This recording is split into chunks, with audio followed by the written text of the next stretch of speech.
La palabra de hoy se encuentra en Daniel, capítulo 1.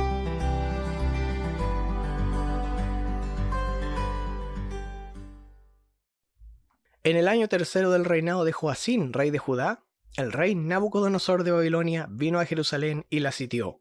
Y el Señor permitió que el rey Joacín cayera en manos de Nabucodonosor, y que éste se llevara buena parte de los utensilios del templo de Dios al templo de su Dios en Babilonia, y que los depositara en el tesoro del templo de su Dios. Además, el rey Nabucodonosor dio órdenes a Aspenas, jefe de sus eunucos, de que se llevara a algunos israelitas pertenecientes a la familia real. Debían ser jóvenes bien parecidos y sin defectos físicos, capacitados en todo conocimiento, inteligentes y capaces de aprender, y con las cualidades suficientes para estar en el palacio del rey. A estos, Aspenas debía enseñarles la escritura y la lengua de los caldeos. Para su alimentación diaria, el rey señaló provisiones de su propia comida y de su propio vino. Su educación duraría 3 años, al cabo de los cuales serían presentados ante el rey. Entre estos jóvenes se hallaban Daniel, Hananías, Misael y Azarías, que eran de la tribu de Judá. Pero el jefe de los eunucos les cambió de nombre. A Daniel lo llamó Belsasar, a Hananías, Sadrac, a Misael, Mesac, y a Azarías, Abed-nego.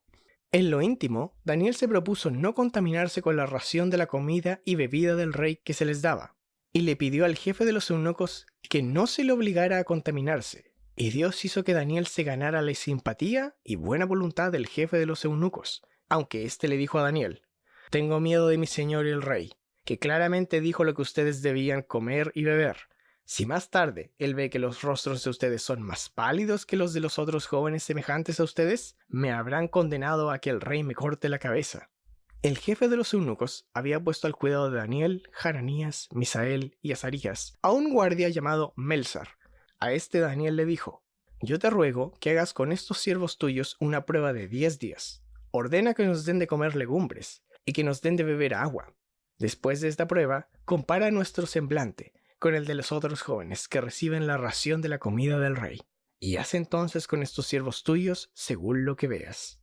Melsar estuvo de acuerdo con ellos, e hizo la prueba de los 10 días. Vencido el plazo, el semblante de ellos era mejor y más robusto que el de los otros jóvenes que recibían la ración de la comida del rey. De modo que Melsar se llevaba la ración de la comida y del vino que era su alimento, y en lugar les daba legumbres. Dios le dio a estos 4 jóvenes conocimiento e inteligencia en todas las letras y ciencias. Además, Daniel era muy entendido en cuestiones de visiones y sueños. Y cuando se cumplió el plazo, al fin del cual el rey Nabucodonosor había ordenado que los llevaran a su presencia, el jefe de los eunucos los llevó ante él. Y el rey habló con ellos. Y entre todos los jóvenes no se halló a nadie como Daniel, Hananías, Misael y Azarías. De modo que todos ellos se quedaron al servicio del rey.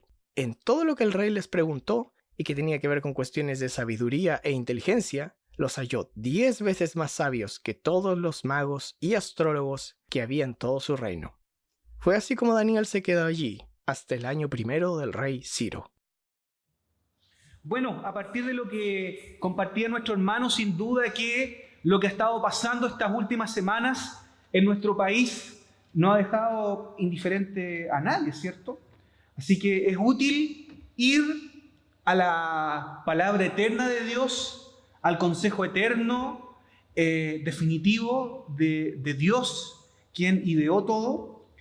Y aunque no es posible en un solo sermón, digamos, abordar todos los aspectos que pueda llevar una situación como la que estamos viviendo, de crisis en todo ámbito social, económico, político, sin duda que este pasaje que nuestros hermanos acaban de leer nos entrega valiosa información respecto a cuál debe ser nuestra actitud frente a una situación como esta. Cuál debe ser nuestra actitud como hijos de Dios a la hora de reflexionar en torno a lo que está ocurriendo y lo que está pasando actualmente.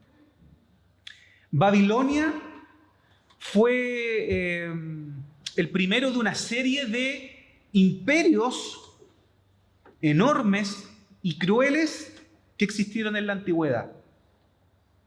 Imperios que representaban oposición a Dios y que también representaban opresión hacia su pueblo. ¿Ok? Nosotros hoy día podemos decir también nos desempeñamos y estamos en una Babilonia. Vivimos en Babilonia, una sociedad pagana que no busca a Dios, con un supermercado de dioses a disposición, el Dios belleza, el Dios éxito, el Dios sexo, el Dios fama, aprobación, dinero, y etc. Así que todos los que estamos acá, tanto en Viña del Mar como en Concepción y en cualquier lugar, vivimos en un mundo que también representa oposición a Dios, que no busca su voluntad y que sin duda que oprime y persigue al pueblo, a sus hijos, a sus redimidos. Y lo que hemos visto en estas últimas semanas es la consecuencia de una sociedad que se ha alejado de Dios. Es la consecuencia de una sociedad que ha ido tras otros dioses, que ha buscado en la comodidad, en el progreso económico, su sustento, y que en definitiva ha rechazado a Dios. Así que, como cristianos, debemos tener una mirada mucho más profunda de lo que está pasando, más allá de las etiquetas, más allá de la etiqueta política, más allá de tener una visión de izquierda o de derecha. Y como hijos de Dios debemos hacernos ciertas preguntas. ¿Qué quiere Dios de todo esto? ¿Qué es lo que Dios está haciendo? ¿Cómo está actuando Dios detrás de estas circunstancias? Dios tiene un propósito. Dios ha permitido que esto pueda pasar con un propósito. Un propósito para sus hijos, un propósito para la iglesia y por supuesto que también un propósito para nuestra sociedad, para nuestra querida sociedad. Esto tan lamentable ha hecho que como iglesia nos hayamos visto en la necesidad de volvernos a Dios, en la necesidad de buscar a Dios, de volvernos a Él pidiendo auxilio. Yo lo conversaba con Cristian y por supuesto que en nuestra iglesia, y lo he sabido también de otras comunidades, y acá también nos hemos visto en la necesidad de juntarnos a orar como iglesia, conversar, buscar la presencia de Dios, orar por nuestro país, interceder por nuestra sociedad, pidiendo a Él nuestro auxilio, cuando quizás nuestras seguridades estaban en lo que nosotros podíamos hacer, podíamos lograr, en la prosperidad que estábamos desarrollando como país. De repente eso se desploma y no nos queda otra alternativa más que volvernos a Dios, doblar nuestras rodillas, inclinar nuestros corazones, expresar nuestra preocupación, porque sin duda que ha habido preocupación, y buscar al Señor. Este sermón se titula ¿Cómo vivir sabiamente en el exilio? Tú y yo estamos en el exilio. Tú y yo estamos en Babilonia, igual que Daniel y sus amigos. Así que, ¿cómo vivir sabiamente en el exilio? Es la pregunta que queremos hacernos. Y a la luz de este pasaje podemos ver al menos tres cosas, tres elementos. No te retires, no transes, y tercero, no temas. No te retires, no transes, no temas. ¿Ok? ¿Están conmigo? ¿Sí? Entonces vamos al primer punto. No te retires. Daniel y sus amigos eran aristócratas. Ellos procedían de la élite judía, lo leía la hermana, ¿cierto? Se seleccionaron personas de la élite. Fueron llevados a Jerusalén para ser sometidos a un proceso de entrenamiento, de formación que duraría 3 años, ¿no? Le iban a lavarles la cabeza a estos jóvenes judíos. ¿En qué consistía este programa? Era un programa de reeducación que comprometía su fe. ¿Por qué? Porque lo que ellos iban a aprender era la enseñanza de la lengua y la literatura de los caldeos babilónico, que consideraba escritos sobre magia, literatura basada en los dioses, brujería, astrología, adivinación, una práctica, una cultura que era común, era propia a Babilonia, pero que estaban prohibidas en la ley mosaica. Eran extrañas a la cultura judía. Además del programa de entrenamiento que consideraba todas estas cosas, también se les otorgaba nombres diferentes a estos jóvenes, apuestos e inteligentes, como dice el relato. A Daniel le pusieron Belsasar, a Ananías le pusieron Sadrac, a Misael le pusieron Mesac y a Azarías le pusieron Abednego. Súper buenos nombres para ponerlo a nuestros hijos, no sé. Sadrac, Mesac y Abednego, y Belsasar era Daniel. Bueno, estos nombres no son nombres neutrales. No es que a mí en vez de ponerme Carlos me ponen Emilio, no era simplemente eso. Eran nombres paganos que contradecían la fe de estos hombres judíos. Hacen referencia a los dioses paganos de Babilonia. Por ejemplo, Bel significa Señor, que era uno de los principales dioses de Babilonia. Abednego significa siervo de Nabu. ¿Ok? Entonces, la intención de este programa de reeducación era resetear las mentes de estos jóvenes judíos e inteligentes que se destacaban y de diluir su fe al mezclarla con las costumbres, la fe y la idolatría y la cultura babilónica. Entonces la pregunta es, ¿cómo van a responder frente a esto estos jóvenes? ¿Qué van a hacer? ¿Cuán fuertes son sus convicciones? ¿Qué tan santos, qué tan íntegros son en su fe? ¿Aceptarán estas cosas? Quizás unas las aceptarán, otras las van a rechazar.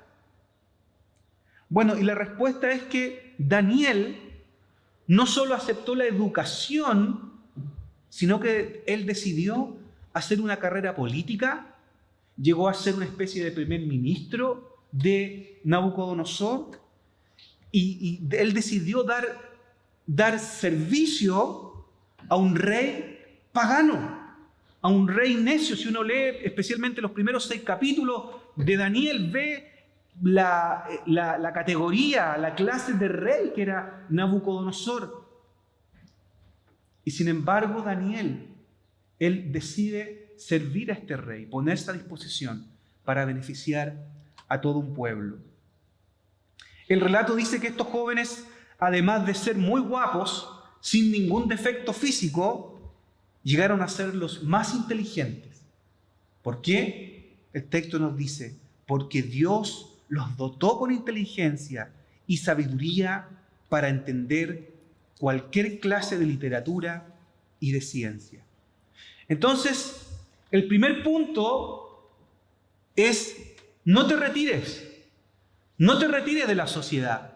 Dios te llama a vivir en esta sociedad con todos los defectos que pueda tener y a involucrarnos en las cosas del mundo, a entender las cosas. Dios le dio la sabiduría a estos jóvenes, eran destacados para poder entender estas cosas. No encerrarnos, no apartarnos, no a tener una actitud de retirarnos del mundo porque este mundo es muy malo, sino que involucrarnos a servir, a buscar el bienestar de esta ciudad y de esta sociedad.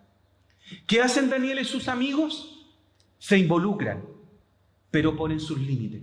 Y eso nos lleva al segundo punto de este sermón: no trances. Entonces el primero es, no te retires, y el segundo es, no trances. No sabemos a ciencia cierta, a partir de lo que dice el capítulo, por qué Daniel y sus amigos decidieron aprender la ciencia y la literatura babilónica y sin embargo se abstuvieron de comer la comida y el vino del rey. No sé si se dieron cuenta en la lectura. Es muy probable que sea un asunto ritual, es muy probable que sea algo que no está permitido en la ley hebrea. Habían cosas que no se podían comer. El texto no nos dice nada, pero podríamos llegar a esa conclusión. Aún así, eso es solo un detalle, porque el asunto de fondo en esto es que estos jóvenes, si bien se involucraron en la cultura, aprendieron la cultura, pusieron sus límites. Ellos fueron sabios en decidir a qué decir que sí, hasta dónde involucrarse, pero sin transar sus convicciones de fe. Y esa es una decisión, esa es una disyuntiva, ese es un dilema al cual tú y yo siempre estamos expuestos. Es algo que tú y yo siempre tenemos son decisiones que siempre debemos estar tomando. ¿Hasta dónde involucrarte con tus amigos? ¿Hasta dónde involucrarte con tus colegas? ¿Hasta qué punto ser igual que ellos, pero también marcar una diferencia? Entonces déjame preguntarte en esta mañana, ¿te distingues tú de aquellos que no conocen al Señor? ¿Te distingues tú en tu forma de hablar? ¿En tu lenguaje? ¿Te distingues tú en el trato hacia los demás? Que su amabilidad sea conocida por todos, dice Pablo. ¿Participas tú en los chistes, que son muy comunes muchas veces en los ambientes de trabajo, en los chistes obscenos o en conversaciones indecorosas que se dan entre los compañeros de trabajo? Quizás en algunos contextos más, en otros contextos menos. ¿O eres capaz de decir no al jefe cuando lo que te está pidiendo mancha la honra de Cristo y va contra tu integridad como hijo de Dios? La decisión de decir no al rey fue muy peligrosa. No sé si se fijaron en el relato. El jefe de los oficiales estaba preocupado. Le dice a Daniel, si él ve que has bajado los kilos que has bajado y él se da cuenta que no estás comiendo la comida, eso es muy peligroso y va a ser letal. Inclusive para el jefe de los oficiales. Él tenía mucho miedo de las consecuencias que podía tener de su rey. Estamos hablando de un alto funcionario, un cargo de confianza de Nabucodonosor, y él sentía temor. Él estaría dispuesto a cortarle la cabeza a los jefes de sus oficiales. Así que no trances. Si tú crees que muchas veces para ti es difícil, para estos hombres también fue difícil. Daniel y sus amigos estuvieron dispuestos a involucrarse, pero cuando entró en conflicto su fe, cuando sus convicciones de fe estaban puestas en crisis, estuvieron dispuestos a atenerse a las consecuencias. Morir si hubiese sido necesario.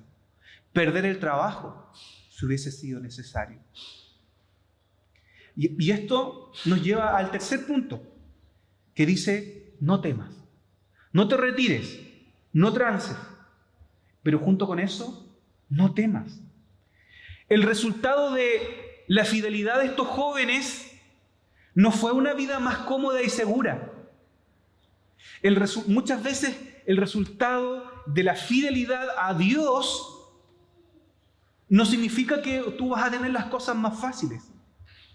Muchos piensan que el cristianismo significa eso, vivir una vida cómoda, una vida promedio, una vida exenta de carencias o de dificultades.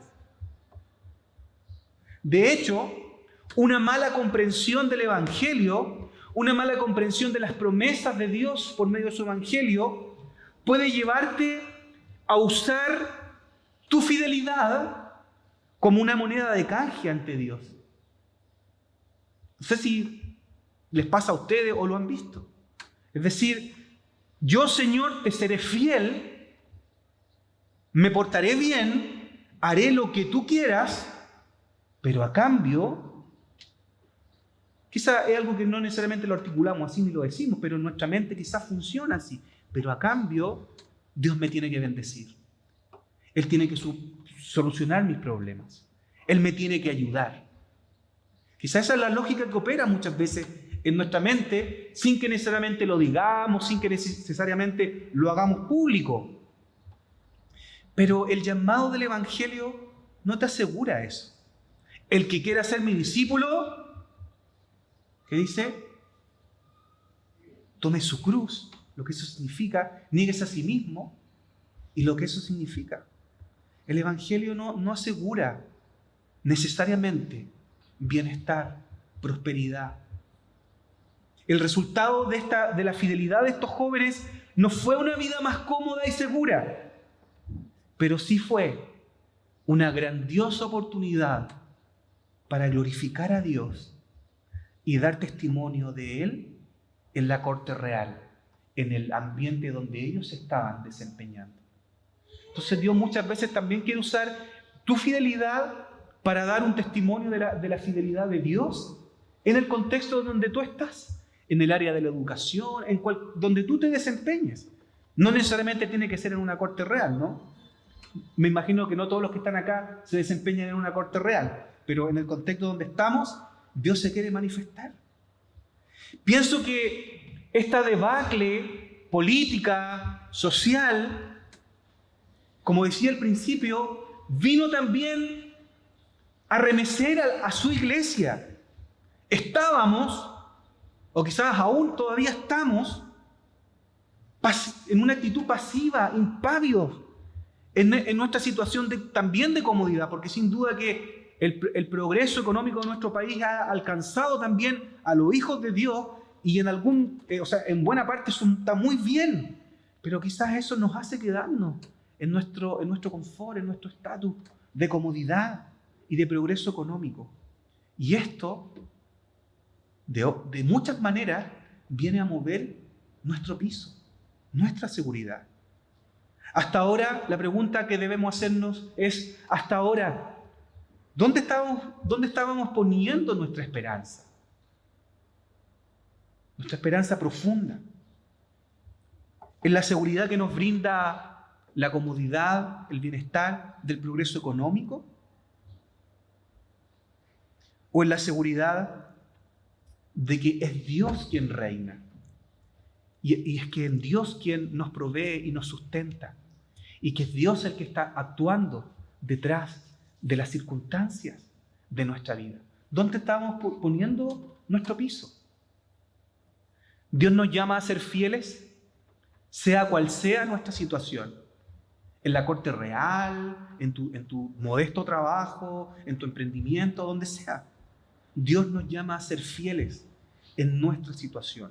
No sabemos cómo Dios va a usar esa fidelidad. Yo no puedo asegurarte y no podemos asegurarte que esa fidelidad va a significar progreso, bendición en el sentido material. Lo que sí sabemos es la forma de vida que Él quiere que tengamos, que Él quiere que llevemos. Así que no temas, no temas. Él sabe lo que es mejor para nosotros. Dios sabía lo que era mejor para estos jóvenes. Él está al control. Esta situación que estamos viviendo hoy día no es una situación que haya pillado de sorpresa a Dios. Dios está actuando. Y lo que nos resta a nosotros es ser fieles en lo poco, ser fiel. ¿Ok? Así que la pregunta es, ¿cómo vivir sabiamente en el exilio? Y quiero leerles un pasaje de la Escritura que se encuentra en Primera de Pedro y que nos ilumina mucho respecto a esto y que se conecta absolutamente con este pasaje. Primera de Pedro 2, versículos 11 y 12, dice lo siguiente. Queridos hermanos, les ruego, como a extranjeros y peregrinos en este mundo, que se aparten de los deseos pecaminosos que combaten contra la vida. Mantengan entre los incrédulos una conducta tan ejemplar que aunque los acusen de hacer el mal, ellos observen las buenas obras de ustedes y glorifiquen a Dios en el día de la salvación. Este pasaje es maravilloso, lo puedes llegar a repasar a tu casa, sería muy bueno. 1 de Pedro 2, 11 y 12. Dice muchas cosas, no voy a detenerme en todas.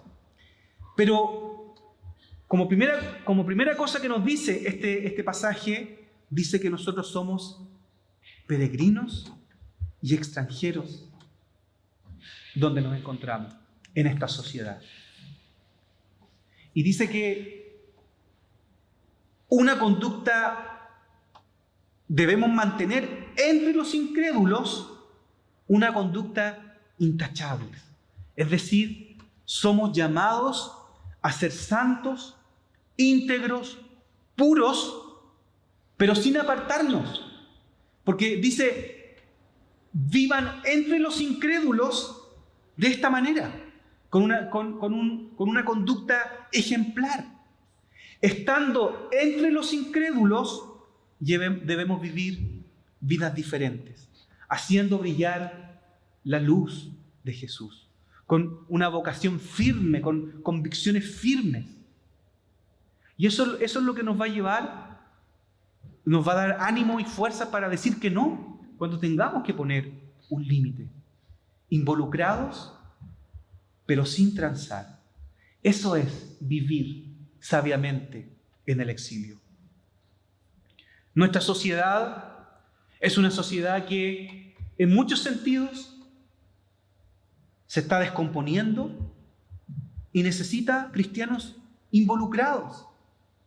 Cristianos involucrados en los diferentes ámbitos de la sociedad, en la medicina, en literatura, en pedagogía, en la política, en el área de los negocios, en el arte, en todo orden de disciplina. Dios quiere que haya un hijo de Dios dando testimonio de su fidelidad, de su gloria, de su generosidad y de su benevolencia, para que en todas las áreas de nuestra sociedad conozcan la gloria de este Rey. Necesitamos hijos de Dios que magnifiquen la gloria de Dios a punta de un trabajo de excelencia, una ética cristiana del trabajo, con honestidad. Hijos suyos que se destaquen por buscar el bien de otros, destacándose por el buen trato que le dan hacia los demás. Nosotros somos la sal que está llamada a evitar o al menos a retardar el proceso de descomposición del mundo sobre el cual el Señor nos ha puesto como sus mayordomos para reflejar su gloria, para manifestar su benevolencia. ¿Están conmigo todavía? ¿Sí? ¿Cómo vivir sabiamente en el exilio? 3 claves a partir de este pasaje. No te apartes. Involúcrate, dando un testimonio, con tu emprendimiento, con tus dones, con la profesión que Dios te ha dado, con el oficio que tienes. No te apartes. Busca el bienestar de esta ciudad, de esta sociedad, entregando un buen servicio, entregando un buen trato a los otros, de excelencia, para la gloria de Dios. Segundo, no transando y sin temor, no temiendo, decir que no, porque Dios quiere usar tu fidelidad para el bienestar de aquellos que están a tu lado. Amén. ¿Cómo vivir sabiamente en el exilio? Oremos. Demos gracias al Señor por este pasaje maravilloso de Daniel 1 y que el Señor nos ayude y nos bendiga a vivir en Babilonia, siendo peregrinos y extranjeros como hijos suyos.